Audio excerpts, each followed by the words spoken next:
Okay, good morning. So, finally, in this lecture,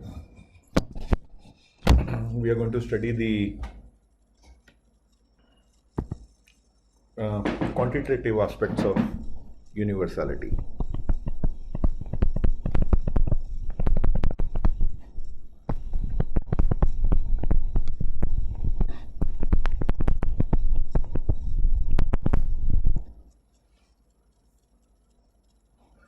So, this was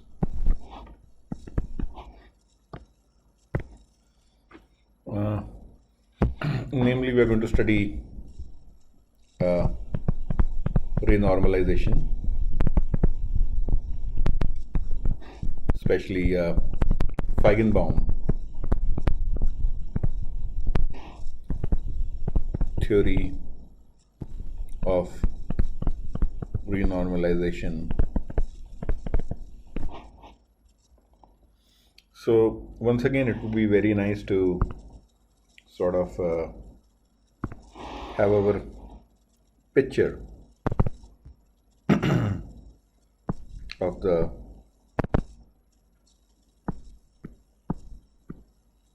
logistic map and the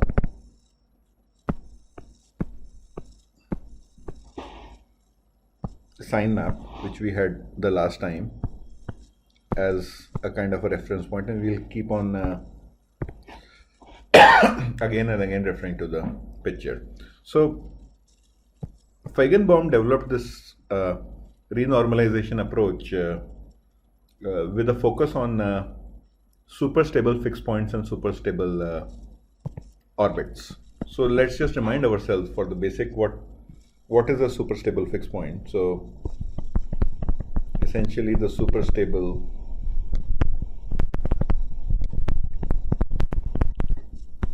I had a logistic like map. So this was the super stable fixed point. Essentially that meant that the slope at the fixed point, remember this is the line y equals to x, which gives me the fixed point when it intersects with the logistic map or the function. So the slope at the fixed point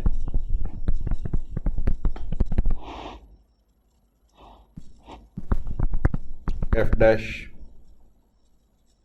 at, or I can say f dash x at x, this is 0. So the slope is 0, and this was my fixed point for the map. So that's essentially what a super stable fixed point is. So I can have a super stable periodic orbit as well.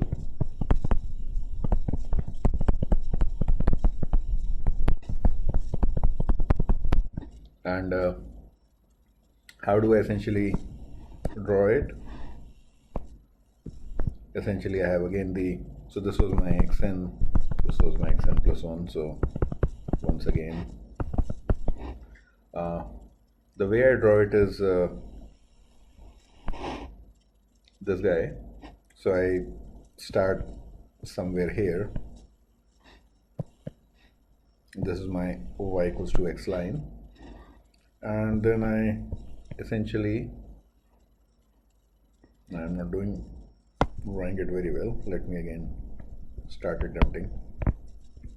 It will be more clear what I'm trying to do in a bit. So let's start here, I reach here,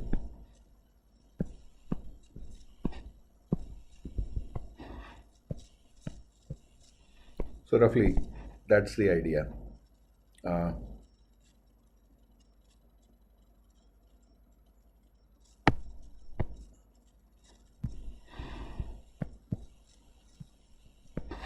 So what is this? I start at a point, this is 1, this is my second point on the map, and then this is my third point on the map. So this is a super stable period 3 orbit.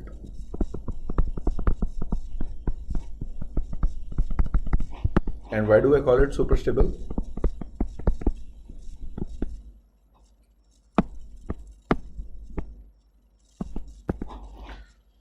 Essentially, the idea is the same. I am interested in calculating the derivative of this guy. So that was essentially, let's say this was xm. A super stable fixed orbit is, forget about the derivative, this is a definition of a super stable fixed period 3 orbit. It should be the fixed point of the map iterated 3 times. So in essence, this particular map. And what is going to be the derivative at the point xm? That's going to be the chain rule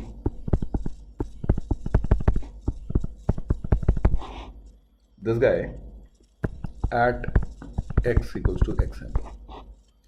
Now, for a periodic orbit to be super stable or a fixed point to be super stable, the derivative evaluated at the fixed point or at the point where the at one of the points of the orbit, that should vanish. So this should be 0, and you can clearly see that that condition will be satisfied if the maxima of the function xm is on the orbit itself. So one of the points of the period 3 orbit has to be the maxima. So this cycle keeps on repeating, one zoom, zoom, zoom, zoom, zoom, but period 3 orbit should constitute, one of the points of the period 3 orbit should be on the maxima of the function. And that's essentially the definition of a super stable orbit, that the derivative should vanish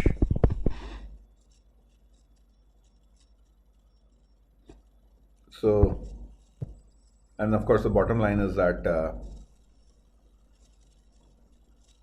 the point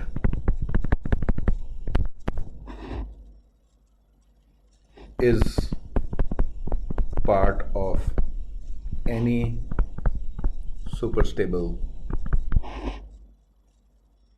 periodic orbit.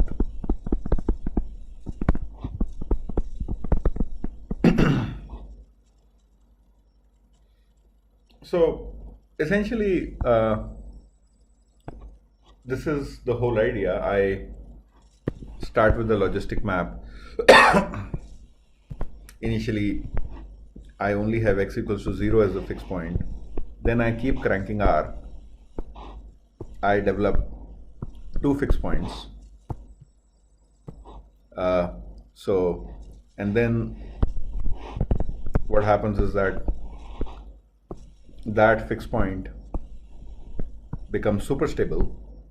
So over here, the value of the derivative at the fixed point, let me call it at x0, that's going to be, well, it's going to be this guy's bond. So this is there. Over here, the value becomes, so this starts with the, immediately when f dash x is 1, over here, when this line, this tangent to this curve coincides with y equals to x line, this is where the super stable fixed point is born. So I'll call this as birth. I'll call it this as youth.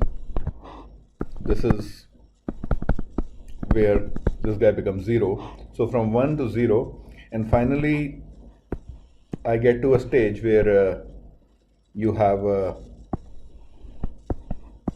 remember we did this, where the super stable fixed point, or sorry, the fixed point, the slope becomes -1. That is, in some sense, when period doubling occurs, and this super stable fixed point gives rise to a period doubling root, where I get a period of double the orbit, that's going to be stable. Then it is going to go through the same process. So this is the journey of, as I crank up R parameter, a super stable orbit is born. It happens, a periodic orbit is born, I beg your pardon. The periodic orbit, or the fixed point, you can say, it becomes super stable, and then it becomes unstable. And the moment it becomes unstable is the moment of the period doubling, and I get a period doubling or a fixed point of the double iterate of the map. So that's essentially what's happening. So I'll just say that this is the journey of a fixed point as I crank up R, the parameter.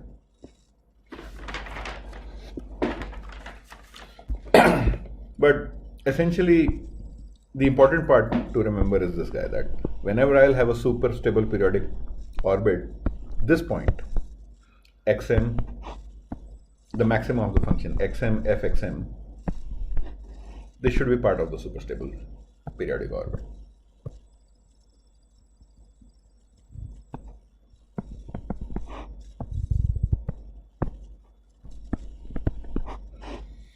Okay, so now we come to finally the quantitative aspects of universality. In particular, we are interested in unimodal maps that are smooth in some sense. That means that they have a quadratic maxima.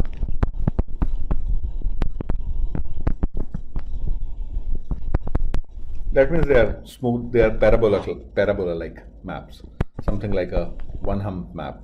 We saw the logistic map, we saw the sine map, so on and so forth. So for the logistic map, we saw in the bifurcation diagram, or the orbit diagram, you can say, I had r equals to 1, where the journey of the fixed point started.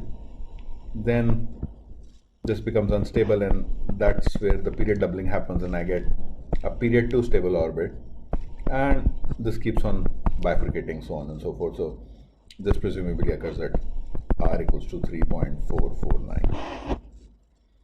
So interestingly, I think it will be wise to see it on the other page, but interestingly, no matter what the unimodal map is,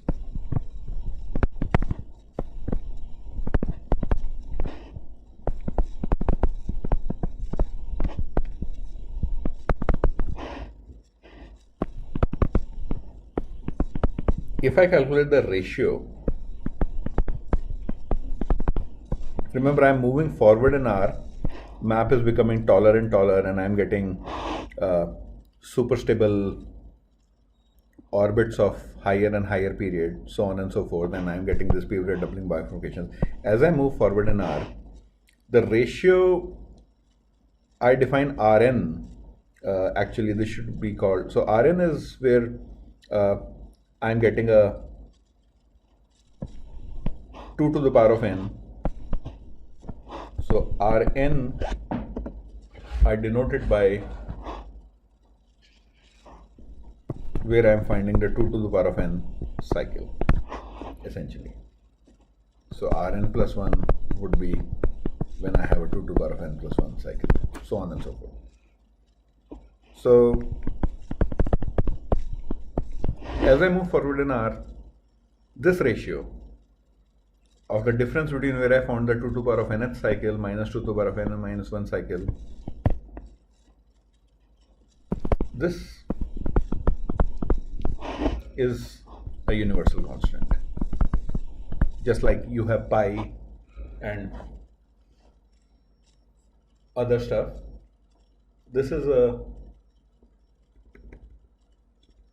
universal constant for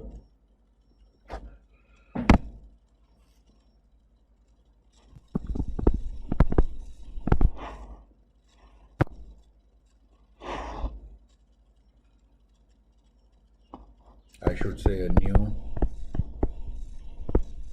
mathematical constant. So it would be kind of nice to see that in the picture.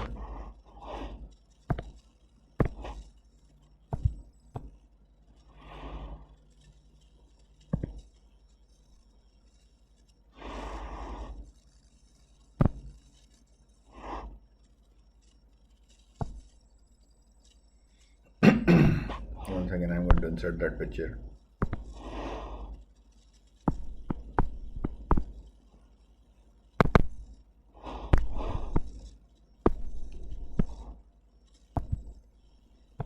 So this was, I believe, in our picture, the sign map.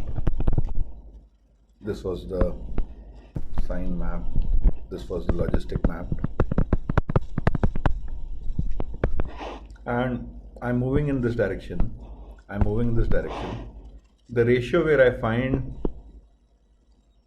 a new cycle appearing, period 1, period 2, period 4, so on and so forth, that ratio for both the maps, no matter what their respective parameters are going to be, as limit goes to infinity,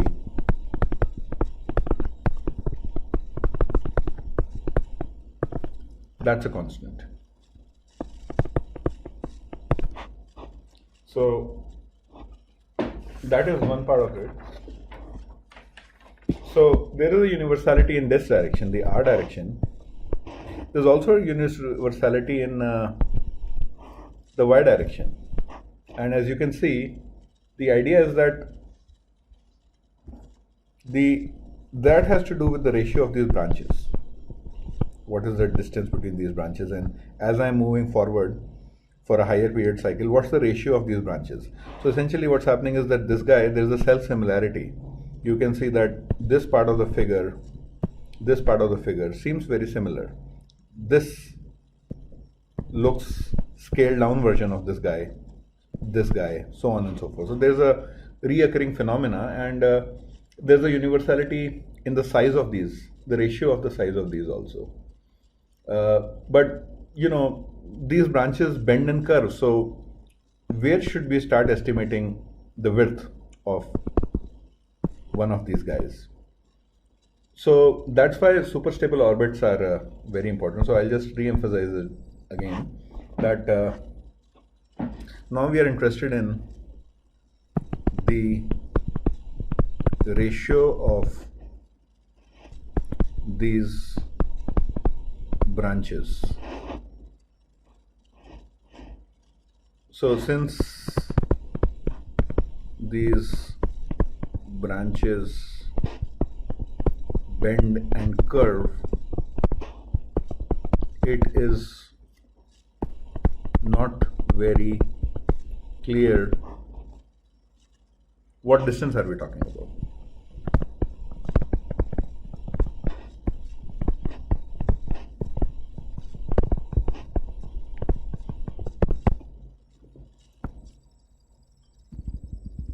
One thing is that we develop a notion of a distance from something we know, and that's precisely we do. We see the distance. Let's take the distance from where the superstable orbit starts. So let's take the distance from where the superstable orbit starts. So roughly drawing the diagram, the orbit diagram. So I have this guy going to this guy, going to this guy,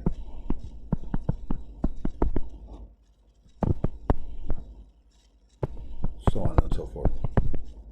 So one way to locate the superstable fixed point is, see, here was the point where the period 2 was born. Remember, this was the point where we said that the f dash x, that's born. So that would be the unstable guy. This guy is born at somewhere And remember, all superstable fixed points have xm, fxm as all superstable periodic orbits has this as one of the points. So I just draw the line. I have this xm. So remember, this was x, this was r, and I draw the line horizontal. This is the place where I have the superstable periodic orbit 2.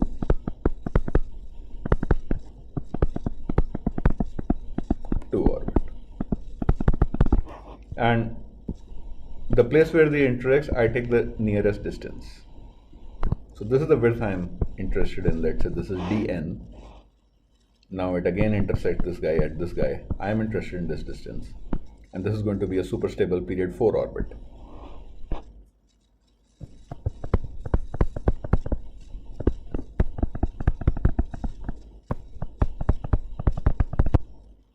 Will again contain the point xn. So this would be dn plus 1, let's say. So now I am interested in dn over dn plus 1. And that ratio, as my limit goes to infinity, that ratio also is a constant.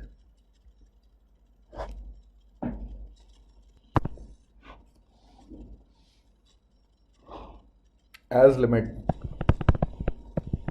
goes to infinity, that ratio is alpha, which is equivalent to minus 2.5029, and that's again going to be a constant no matter what the map is. So whether it's a sign map or the logistic map, roughly speaking, the ratio of this width to this width to this width, this width to this width to this width, that ratio is going to converge no matter what the unimodal map is.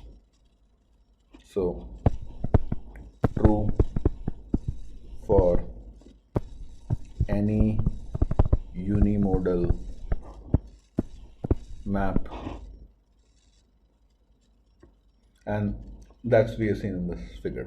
So why the minus sign? Well, the minus sign just means that if I draw a horizontal line indicating this point xm, the superstable orbit occurs alternatively. Once I have to go top, once I have to go down.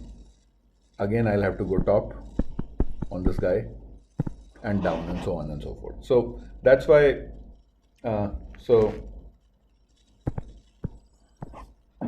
the sign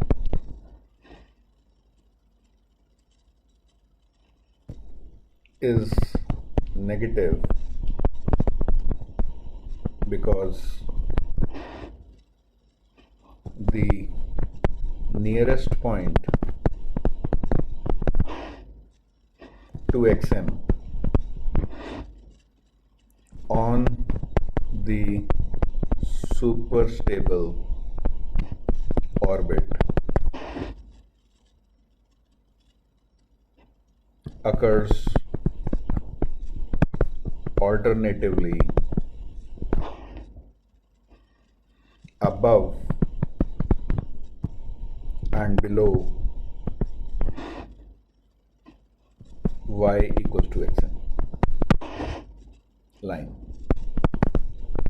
That's why I have a inherent negative sign in this the constant. So now we have at least some quantitative observations that there is a self similarity or a constant in the r direction. As I crank up, the ratio of r, where I find the next period doubling orbit, that ratio converges to a fixed number, and the ratio of the branches as well, these branches as well, that ratio also, no matter what the unimodal map is, provided it has a quadratic maxima, this is what happens and appears. So How do you explain these things? So for that we come to Feigenbaum's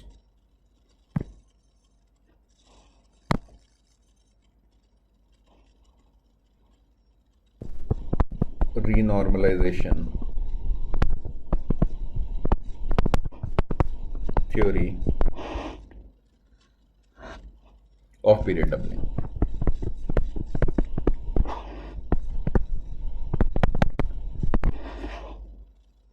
So first of all, some terminology that's going to be important. So by fxr now, I mean is a unimodal map that undergoes period doubling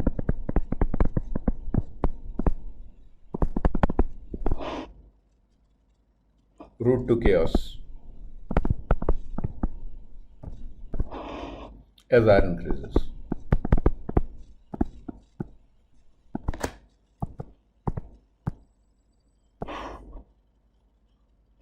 Once again, xm is the maximum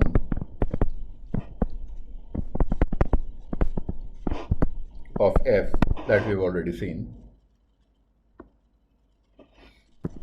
Rn denotes the value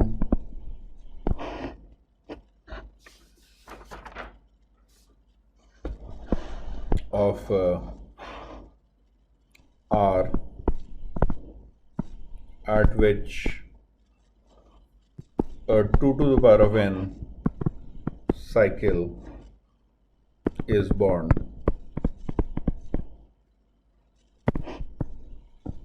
and let capital Rn denote the value of R at which a 2 to the power of n cycle becomes superstable.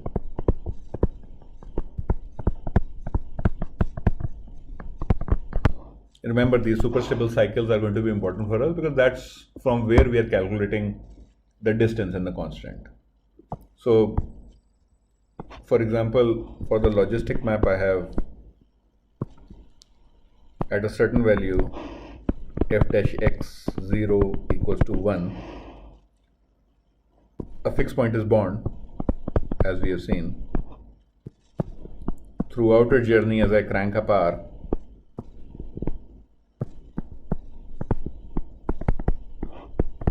f dash 0 becomes superstable.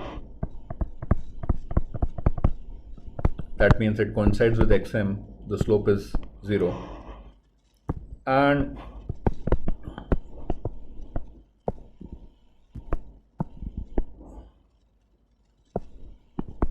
over here, at the birth of a period doubling, this point becomes unstable. And this is where a period 2 orbit is born. And we also remember a general rule we had that we've already seen this. A superstable cycle of a unimodal map contains xm as one of its points.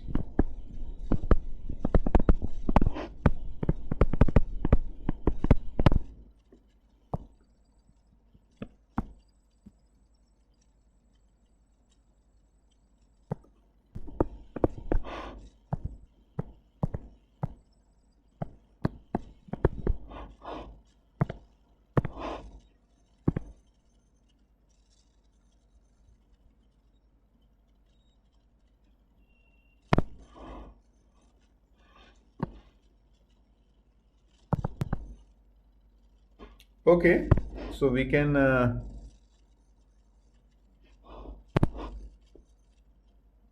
see this graphically once more.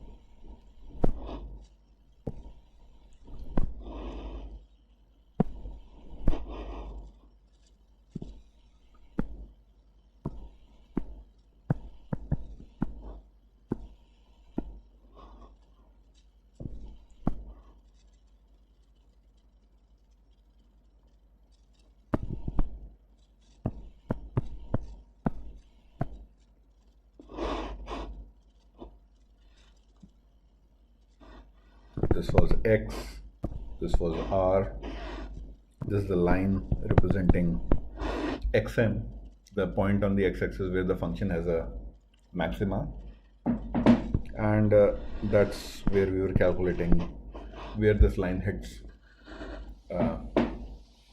the branches over here. So certainly this point was R1, where my 2 to the power of 1 cycle starts. This was R2, where the period 4 or the 2 to the power of 2 cycle starts, and so on and so forth. This was R3, and in between them I had these guys becoming super stable.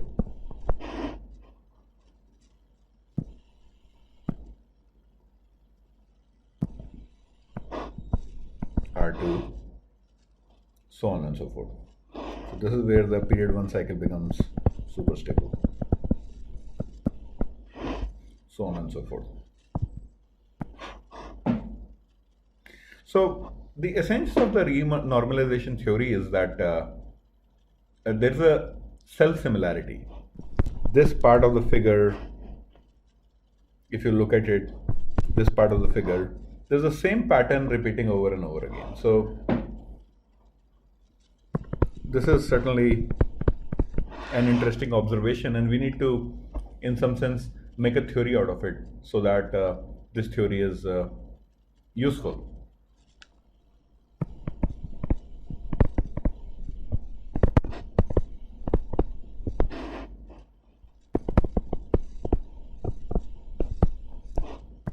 It's based upon self-similarity.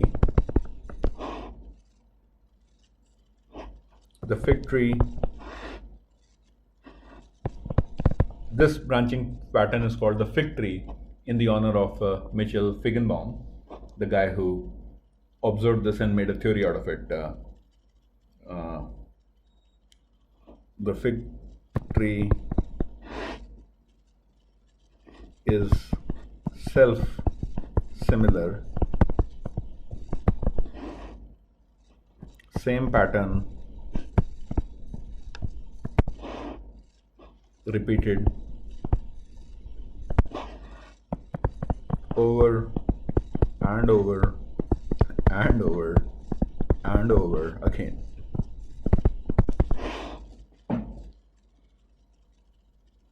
Of course, same pattern is repeated, but if you notice, it's scaled down. It's scaled down both in the x and the r directions. So we must say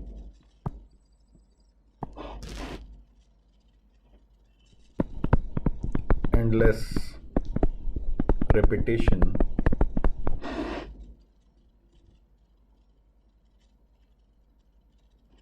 of the same pattern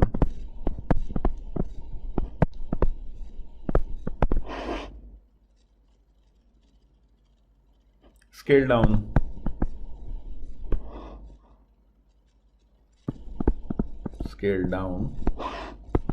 in both r and x directions.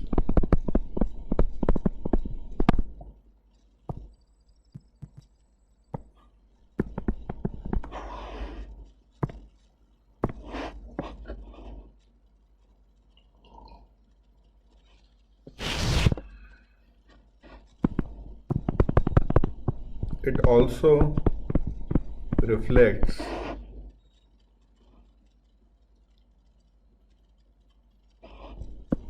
an endless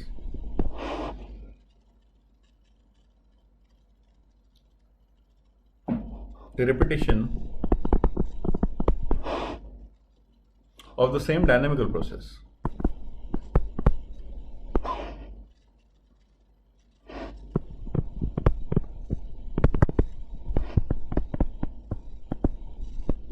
And what exactly is that? Well, the dynamical process is that a 2 to the power of n cycle is born. It becomes super stable, and then loses stability.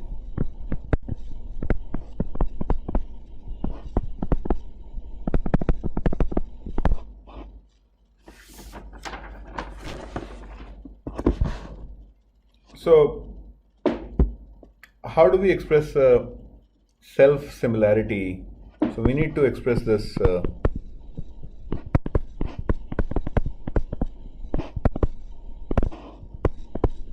self-similarity mathematically.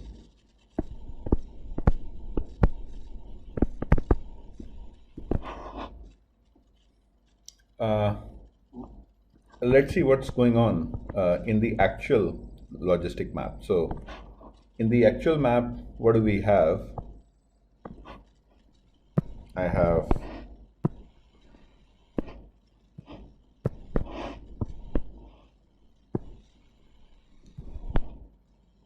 this guy at the super stable fixed point.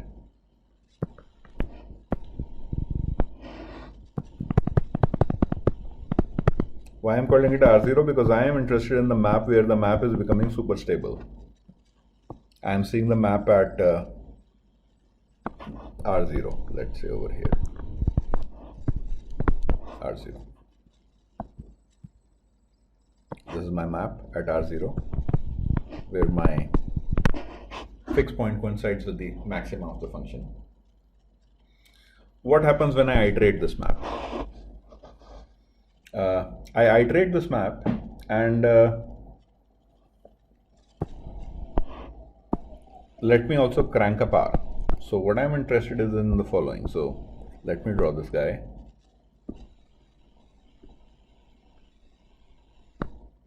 I'm not drawing it very well, apologies for that.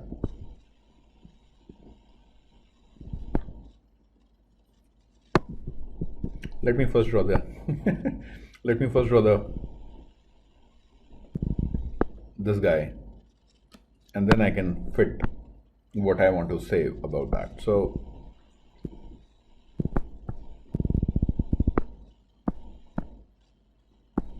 something like that.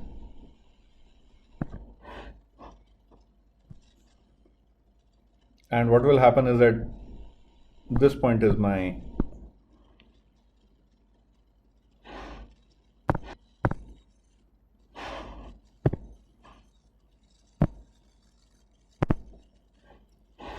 okay, so I'm looking at a map, the second iterate of the map at R1. R1 was a point of the period 2 cycle. So not surprisingly, this is part of the hop, the period 2 cycle. So notice this guy now.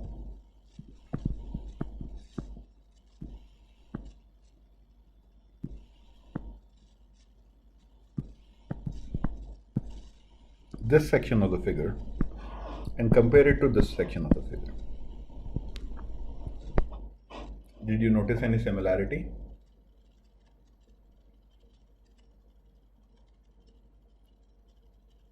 Well, this looks exactly like this, scaled down and inverted in both the directions.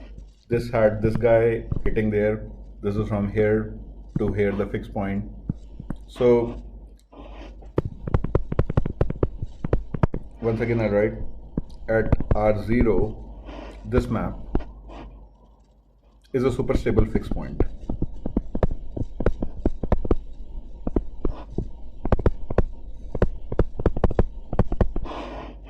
And the second iterate is a super stable period 2 orbit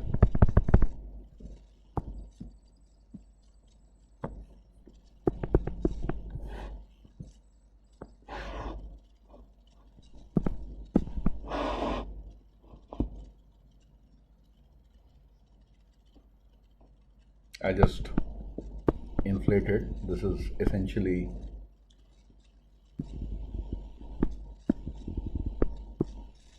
the same guy as this guy. So if you look at this guy and this guy from the point of view of dynamics, so I'll call it 1, I call this guy 2. So 1 and 2 from the point of view of dynamics are very similar. You know, their cobweb diagram, stability, everything, because this is just a scaled down version. This is a scaled down version of this. Their cobweb diagram, stability, as I crank up R, are going to be exactly the same. So, and not only that, you know, this is, and as I crank up R, this pattern is going to be repeated over and over in the period 4, period 8, so on and so forth. So that essentially is the origin of self-similarity. We saw the self-similarity occurring in the fig tree, the fig diagram, the bifurcation diagram. Here we are seeing it actually happen in the actual map. What's going on? So to analyze this further, what we'll do is that we'll make math as simple as possible. So we are going to shift the origin to xn. So to analyze this further, we shift the origin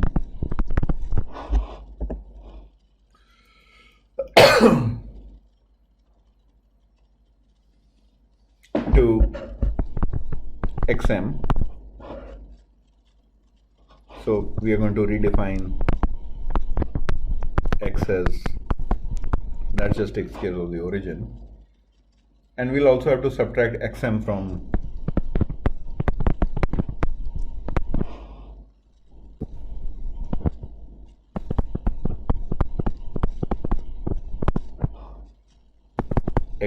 f, because after all, you know, we had this guy. So what are we talking about? We are talking about a self-similar structure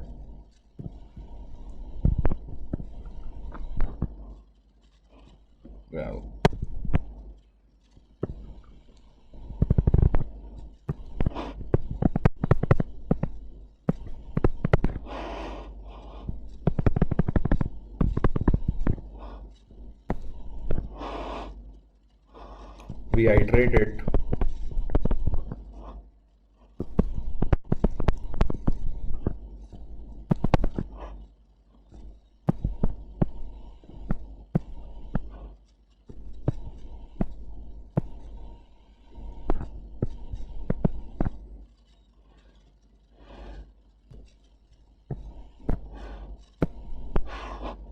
so once we iterate this map second time, then move in R. So now we are looking at the fixed point of the second iterate, or the period 2 cycle of the first iterate, this guy. So where? This guy. From here we go to this guy, and we saw that this is nothing but the rescaled version of the original map. So to recover the original guy, we have to rescale and you can see it experimentally, it's the same alpha minus 2.5. Do it mathematically, the value of alpha you're going to get is numerically very close to whatever constant we were calling it. So we rescale and invert the map. Well, this negative sign takes care of the inversion. So we rescale the map, and this map is nothing but rescaling the second iterate and seeing it at R1. We saw at R1, which was the superstable period 2 orbit.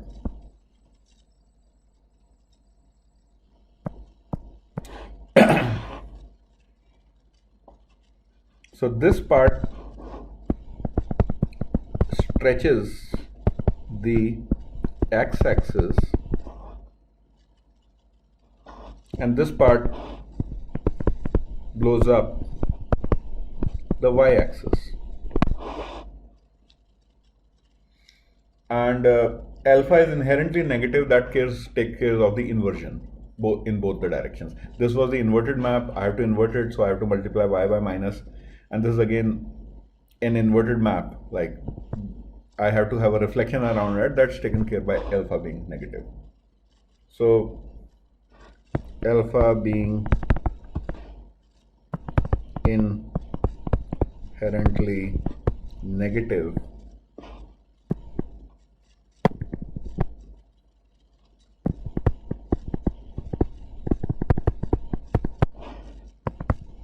takes care of reflection. We say the map is renormalized. That means it's been scaled up. I'm seeing the second iterate, and I'm moving forward in R also. So mathematically speaking, this is equivalent to scaling up, seeing the second iterate of the map, stretching the axis, and moving forward in the R direction.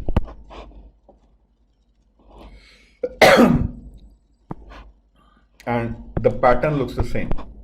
So we say that f, and this is a renormalization operation, iterating it forward, scaling it, moving in R. F has been renormalized by taking its second derivative, rescaling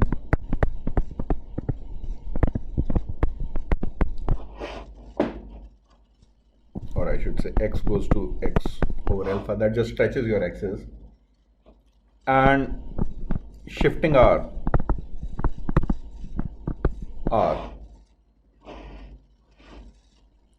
to the next super stable value.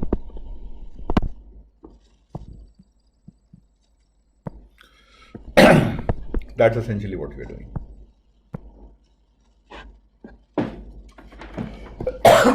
Well, one can continue this.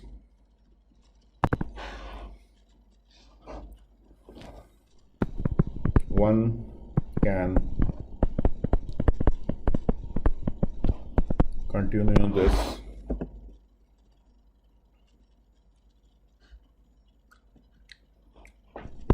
from the second iterate.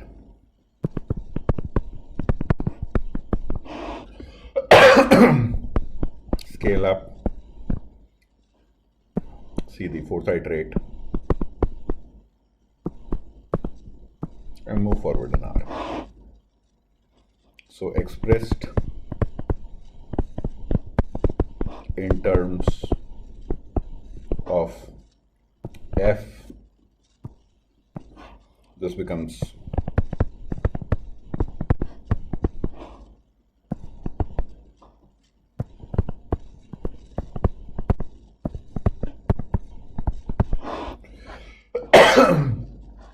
So after renormalizing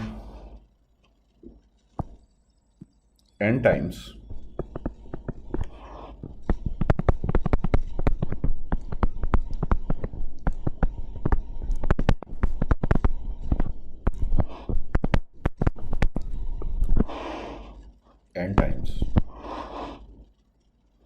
we get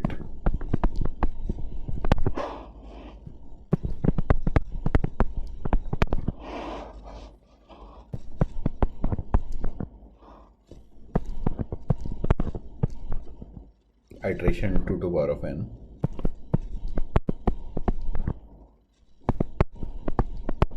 and moving it Rn, which was the start of the 2 to the power of n cycle. And we keep iterating and we see the limit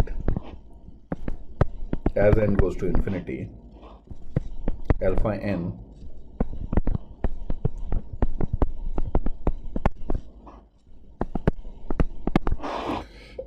and when we take the right alpha, we can numerically estimate it. We see that this reduces to a function. The limit of this iterative process gives us a function called as g0x, which we call that is the universal function with a superstable fixed point. Terrific. So what do we mean by universal? We means is that no matter we start with the logistic map, or we start with the sign map, or any unimodal map with a quadratic maxima, all of them renormalized iteratively infinite times are going to reduce to the same function. And remember that renormalization was happening giving a superstable fixed point. That's why we have called it G0x. Because in our recipe, we started the original function at the superstable fixed point, and we were seeing how we could rescale moving forward in R. And this is G0x.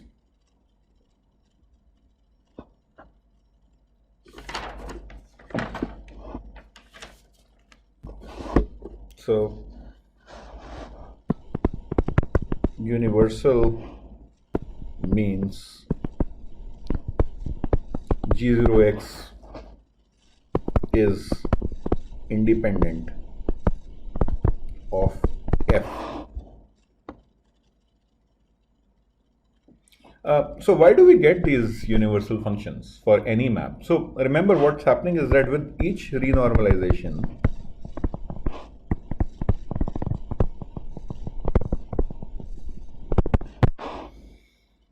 we are blowing up the map.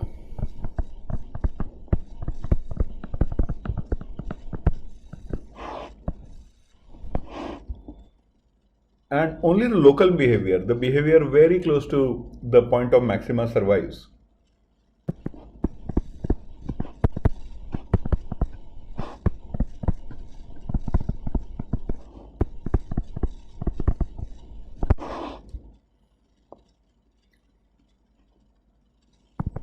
So an important point to note over here is that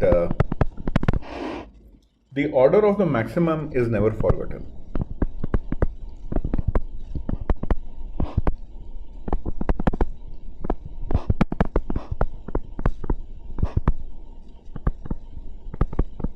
So this is true for all f. G0x is universal for all f with a quadratic maximum. That is, they should be looking like a parabola. The leading term should be a quadratic.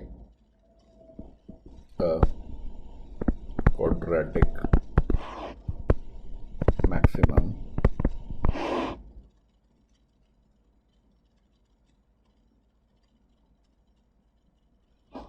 we will have a different universal map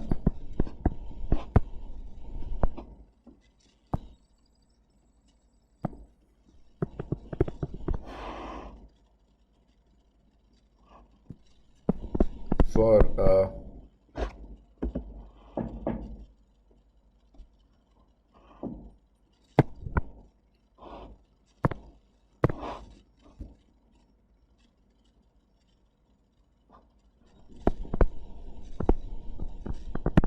function with, let's say, a fourth degree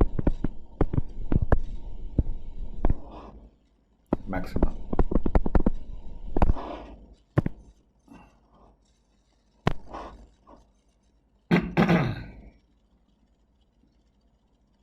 So similarly, we can find other universal functions.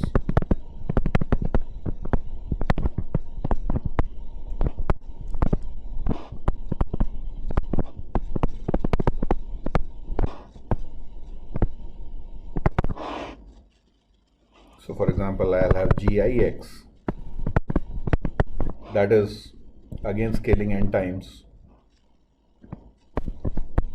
iterating the map to 2 power of n times, stretching in the x direction, and moving forward r n times. And once I take a limit n goes to infinity, I get gix is a universal function with a super stable 2 to the power of I cycle. So g0x was a universal function with a fixed point. gix is a universal function with a 2 to the power of I cycle.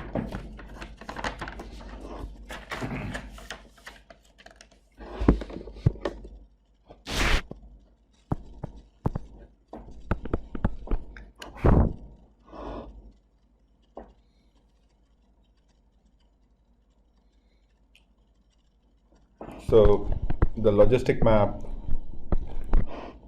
the sign map,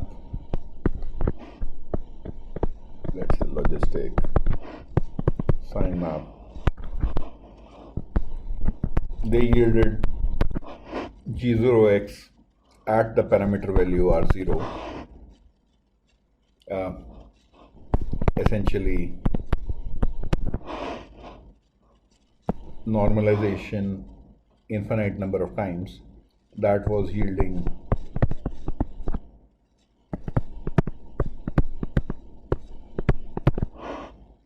and I'll of course take the limit n goes to infinity, that was yielding me g0x. The function at parameter value r,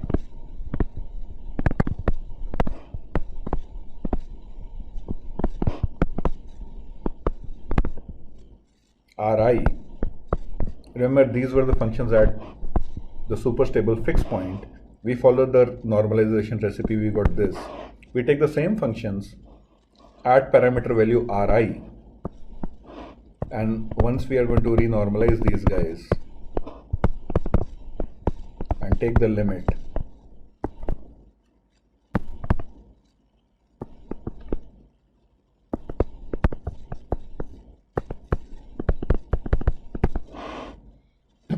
that's going to yield me another family of universal function gix.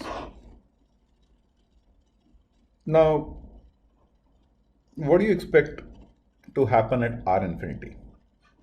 Something very interesting is happening at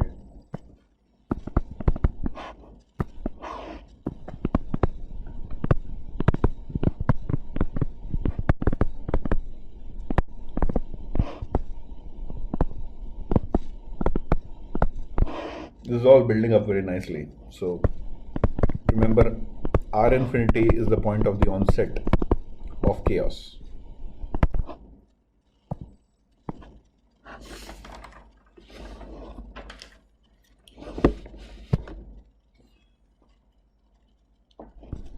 So I have this guy I took the second iterate, I moved R by 1. So what did I do? I iterated it twice and then move Ri to Ri plus 1. And once I take this limit, n goes to infinity, alpha n, doing this over and over and over again, I got this family, the universal, limiting universal function. Now, what happens when I try to renormalize something at R infinity? Well, infinity plus 1 is infinity. So, at R infinity is nothing but I iterate this map, nothing happens. So, at R infinity, we do not have to shift to renormalize.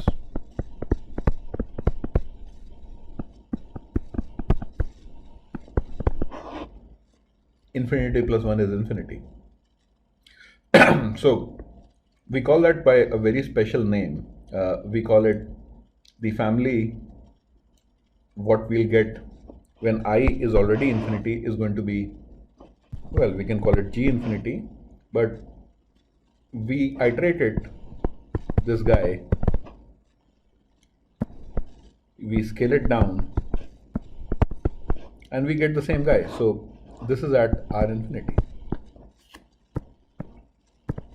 So it's called by simply as Gx, which is the universal limiting function at the onset of chaos.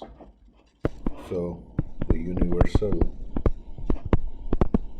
limiting function at the onset of chaos. Notice I didn't need to bring R infinity over here because that's implied. It's at R infinity and I don't even need to move in that direction. So this equation at the onset of chaos, I get a universal function. This is called as a functional equation.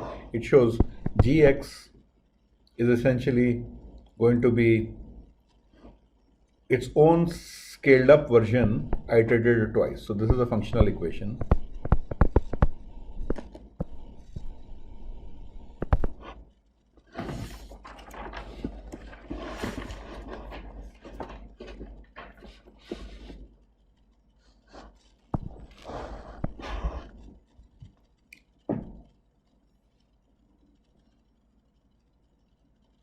So we need to solve this equation, and of course there are a few boundary conditions. What are the boundary conditions? So that we know that the function, how the function looks in the vicinity of the maxima. So our maxima xm was the origin. We know that g dash 0 is equal to 0. The slope was 0. That's how, we started with, this is how the function looks in the vicinity of the maxima. And without the loss of generality,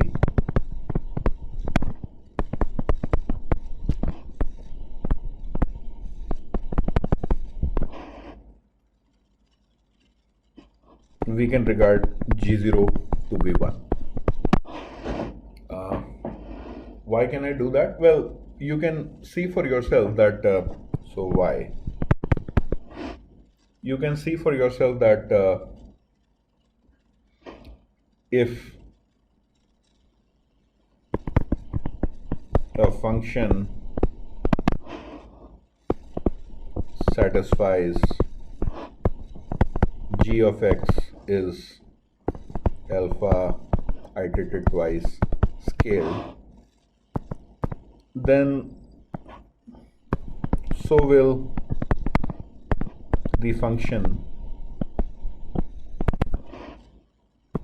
mu g x by mu. This also satisfies the same functional equation. So let mu gx by mu is some function kx. Then I'll have kx as this guy. So without loss of generality, I can regard g0 as 1. And now we have the boundary conditions. We have g dash 0 is equals to 0, g0 was 1 without loss of generality, and we have the functional equation gx equals to alpha, iterating it twice, going up in both directions. So either we can solve functional equations, or we can just log in and plug in a power series to see what's going on. So first of all, the shape of g is like a parabola, so it seems like an even function. Let's assume a power series kind of a thing for it, c1x square plus c2x4 Forget about this thing, just let's try to see the simplest approximation to what precision we can sort of do these things. As we add more and more higher terms, we are going to get a precise value of much more precise value of alpha for that. So I assume this form of gx, and I can plug that back into this functional equation. So I know gx is alpha g times x by alpha.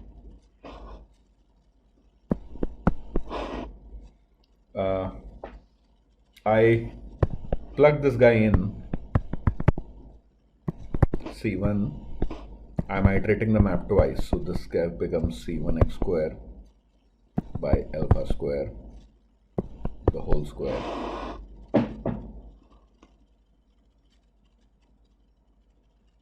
So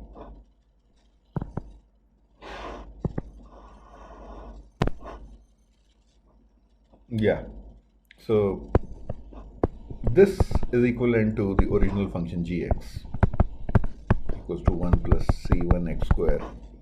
I solve the two sides, compare the coefficients. The value of alpha, calculated yourself, you are roughly going to get it to 10% of the value. So alpha you can deduce from this to be something like 2 point. So this was the sort of the exact value of alpha. Maybe you'll find alpha through this as minus 2.7 or something like that.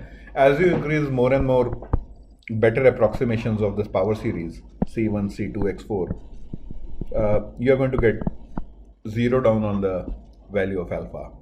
I don't know, Feigenbaum did it till x to the power of 10 or something, but that sort of is the idea, to get the value of alpha through this theory of renormalization. So this is terrific. In order to summarize this, we made a few observations about the self-similarity of these graphs. We also had an observation about, as we move forward in R to locate a new period doubling point, this was a ratio converging. There was also a universality in the ratio of these branches. And in the bifurcation diagram, we saw the origin of that ratio to be intimately connected to what's happening in the dynamics. So this self-similarity was very closely related to what's actually happening in the map.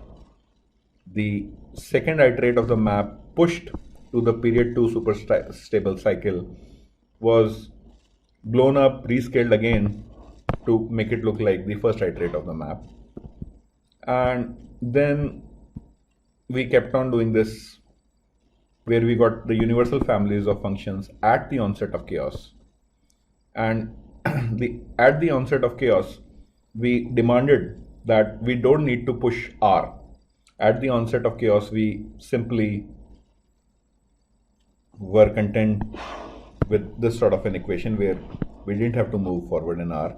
And this gave us a set of functional equations with boundary conditions, which we observed and calculated what should be the ratio of the scaling version. So this was Feigenbaum's analysis of renormalization, trying to put mathematics to this observation of recurring, self-similaring, rescaled versions with boundary conditions. And it's kind of terrific that renormalization has been very successfully applied to what happens at a phase transition, magnetization, and borrowing those ideas, Feigenbaum was able to apply this to chaos and dynamical systems and give an entire theory of the period doubling route to these guys. Thank you.